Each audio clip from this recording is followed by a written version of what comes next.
Hello Tarlaqueños, welcome back to our YouTube channel. Once again, my name is Alvin Bautista of Exploring Tarlac. So, ito na yung pinaka second vlog natin guys. Yung first vlog natin is naging successful siya sa social media. So, sa YouTube natin is meron na siyang 5.5 views. Nag-trending din siya sa Facebook, syempre. Meron na siyang almost 5.2 shares. So, ngayon marami nang pumupunta sa Bella Montana Farm. Kasi napakaganda talaga ng view doon. So for our second vlog guys, nandito nga tayo ngayon sa Holy Land. So papakita ko sa inyo kung anong meron dito. So hindi na ako nag-video kung paano siya puntahan. Pwede naman siyang i-Google Map. Madali lang naman siya puntahan pero medyo malayo. Mag-start pa rin kayo dun sa grotto. So kung gusto niyo dumaan dito pagkatapos nyo ng Bella Farm, pwede kayo pumunta dito sa Holy Land. Gusto ko rin magpasalamat sa inyong lahat guys. So sa suporta na binigyan nyo sa ating page. So wag nyo kalimutan po mag-follow sa Facebook page natin, yung Exploring Tarlac. So wag nyo kalimutan mag-subscribe para makatulong at maipakita ko sa inyo kung ano pa yung mga pwedeng pasyalan dito sa probinsya natin sa Tarlac. So yun nga, don't forget to subscribe, like and click the notification bell para ma-notify din kayo sa mga new upload videos natin na pupuntahan natin dito sa Tarlac.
yun, Tarlaqueños, nandito na ako ngayon sa taas ng Holy Land. So yung Holy Land is makikita dito sa Bamban, Tarlac. So yun, makikita nyo sa likod ko yung crucifixion ni Jesus Christ.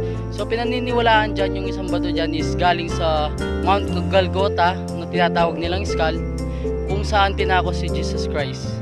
Ayan siya.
So yung Tarlaqueños, pauwi na ako. So sana may bago kayo natutunan na pasyalan dito sa ating probinsya. And then sana ipagmalakin natin.